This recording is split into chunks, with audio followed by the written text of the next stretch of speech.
Our next speaker is a dynamic speaker. He's a former leader of the state of New Jersey. There is the one and only Governor James McGreevey. Woo!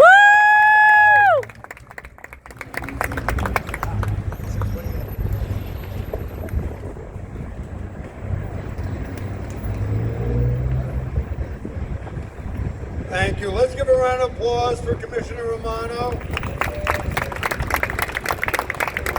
So first, I think it's appropriate, and I know the county executive and so many.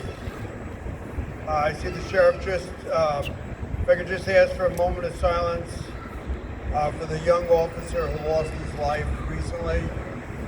Just a moment to reflect.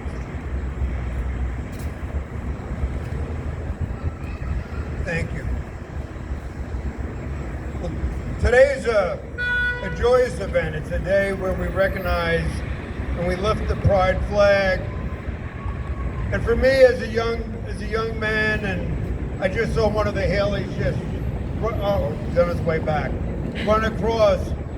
I reflected my life when I was a young person growing up, and I obviously knew and I recognized that I was gay. But it was something that was so foreign to the experience of my neighbors and community. So there's something, and I want to say particularly thanks to the county executive for having the leadership and the decency to recognize our community. Yeah. Edward, behave yourself. But I also want to say in a special way that we have so much yet to do. You know, I have the pleasure of working with individuals in prison, individuals that are in our county jails or state prisons in addiction treatment, or veterans coming back from war, and particularly those that are incarcerated.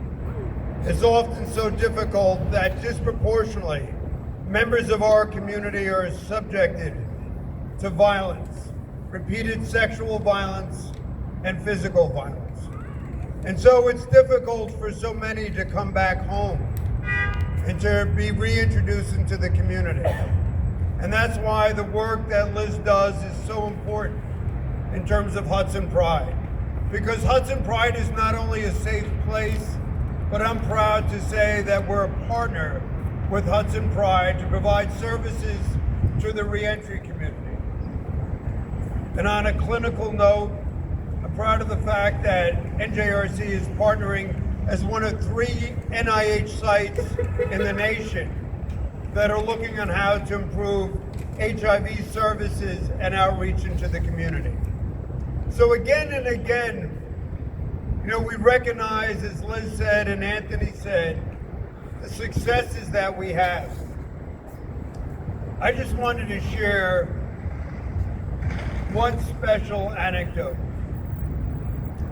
After I came out, my dear friend Kevin Jennings asked me to go to Washington, D.C.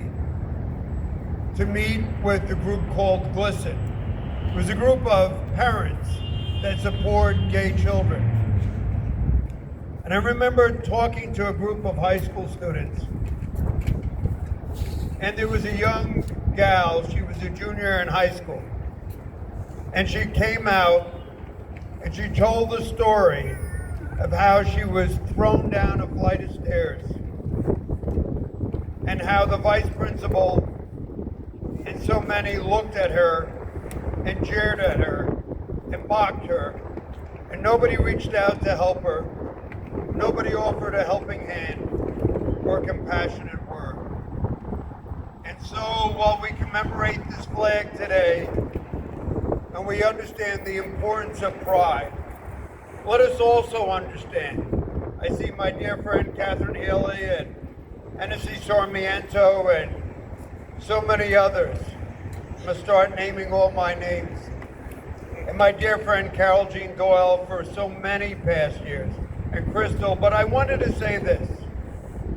In the final analysis, it's what we do person to person to person. It's the level of compassion, the level of decency, and the level of kindness we should show to one another. So again, as a proud member of this community, I want to say thank you to our county executive for all that he does for our community. I want to say thank you to Liz for her steadfast advocacy, for your Ryder for being such a powerful advocate, for Anthony for being omnipresent at so many activities.